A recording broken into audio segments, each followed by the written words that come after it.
Yeah, it's that day of the week again, folks. It's wake-up call time. Welcome to the Consciousness Revolution show with your host, that'll be me, Haroon Rabbani. Now, is it just me, or does there seem to be so much more breakdown in the world today? Not only are the crises after crises happening all across the planet, from earthquakes to civil unrest to violence in numerous countries to staggering job losses everywhere. Now, on top of that, I'm witnessing countless people who are having personal breakdowns left, right, and center. Now, I'm usually an optimist, and I don't really notice the negative things that go on, the events and occurrences. I just generally ignore them because I know something good's going to come of it sooner rather than later. However, it's as if the universe has been slapping us all with such events, such breakdowns. How can we not notice? Now, I have to say that the one area that seems to have hit people the hardest, maybe a little surprisingly, is, believe it or not, people's careers. What, you might be asking? Yep, that's right. It's unbelievable. The number of people who are coming to the realization that they are not following their passion, or people who know that what they're doing is just not what it's cracked out to be. Now, the consequences of this, of course, is much more profound than you and I could have imagined. Now, fortunately for us, we have a guest who is absolutely the best person in the field to answer these questions and many, many more. Now, back in 2004, when I became a member of the Professional Speakers Association, the professional body for experts, that is, who speak for a living, I met some very inspirational people, very motivational people who knew what they were talking about in the area of personal development, in the area of business, lots of areas, in fact. And these people were helping people transform their lives. For some reason, though, very few women made it to the top of that profession, at least through the association, for whatever reason. Now, I asked one of my mentors at the time, his name is Peter Roper, who is the president of the Midlands Professional Speakers Association, who, in his opinion, were the best, or who were the best women speakers. Now, without even pausing for breath, he said, Molly Harvey is the best. She's not just Britain's leading speaker, she is one of the world's best. Now, Molly isn't just an inspirational speaker. She actually transforms people's lives. As fate would have it, I never had the privilege of meeting Molly for another 2 years. Now, when I did meet her, it was at the Professional Speakers Convention at which she was handing her crown as the president to the incoming national president. Having seen her and experienced her presentation, I was won over immediately.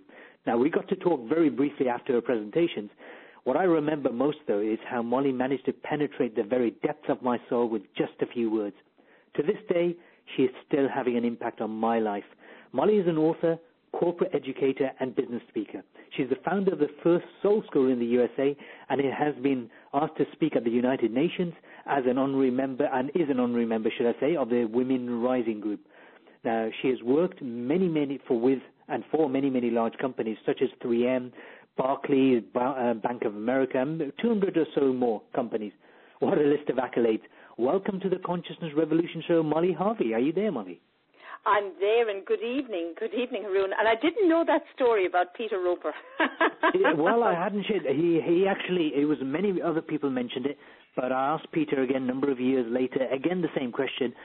Peter, who, in your opinion, is the best speaker? And he mentioned your name, and somebody else's. I can't even remember who the other person is, but it was only your name that came up every single time.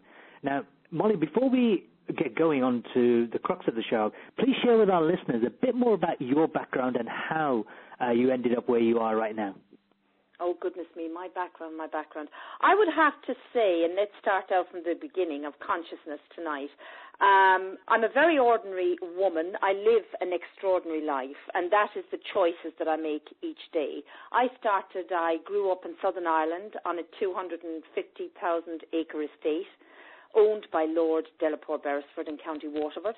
No, my father wasn't a lord. My father worked with the horses. But that was my first question. So absolutely, my father worked with the horses, and I grew up on that estate. And from a very young age, I had a calling. I suppose I listened to that inner calling. So from a very early age, I learned to live from the inside out.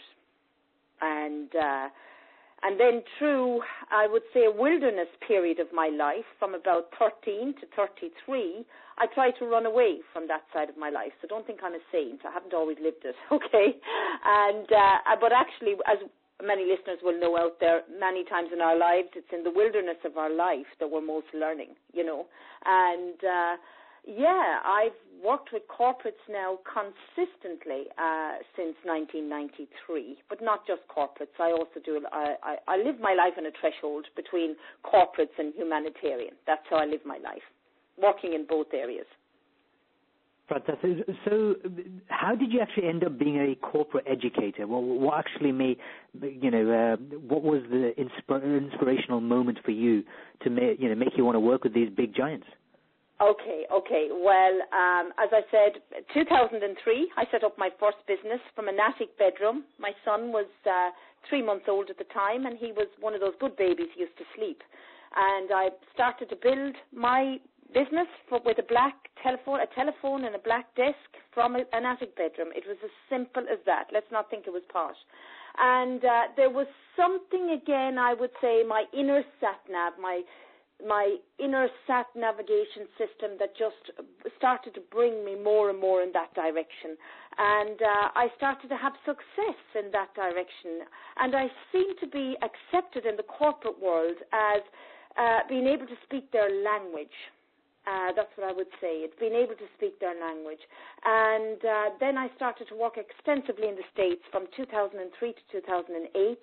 And it actually was a lady in 3M in Minnesota that actually said, you know what, you're the soul woman of corporates. So I didn't dare call myself the corporate soul woman. It was 3M, a lady in 3M in Minnesota said it to me. That's where it came about. Fantastic. So, wow, I mean, knowing how much I know you, I'm just absolutely amazed at the work that you've been doing now. You created, and we've talked about this years ago now, you created the first Soul School in Minneapolis. What is the Soul School, and what was your vision behind that particular project? Okay, well, that was a very different vision to a lot of the other, I would say, visions of my life, okay? It was so different in the fact that that was totally given to me. And let me tell you, and be honest with the audience out there, I tried to push it away as much as I could initially because I had this side of me that was saying, no, that's not my direction. I work in the corporates. That vision was given to me in 2005 in February in upstate New York. I had signed up to work under Dr. Jean Houston for a year in mystery school in New York, in upstate New York. And it was this is really what happened. I got to upstate New York in Port Jarvis. I was whacked. I traveled over from Manchester, and I said to another good friend of mine, Louise Griffith from Minnesota, who I work with around the world, I said to her, keep me awake in Jean's classes tonight. Keep me awake, because she's a really hard taskmaster. And I went to bed that night at 10 o'clock, and all I can say is I had a dream. And I woke up at about 5:30 the following morning, and somehow my higher consciousness had totally downloaded every single thing I had to do with the Soul Schools. The curriculum was there. We opened the first one. Everything was there. We opened the first one in Minnesota in 2006, and there were weekends of music, song, and dance, and science and soul. So we brought the quantum physics with the soul together. And, again, the vision was for 3 years. As I said, it was given to me. I had to really, really trust that. It was not of me. It was given through me. And after 3 years, I had many people around the world saying, turn it into a foundation, turn it into this, turn it into that. But you see, it was never meant to be any more than just in the world for 3 years. And we had some great people who really understood this quantum physics side come along. We had great musicians, we had great poets, we had great dancers. And that's what happened. It would unfold in the moment.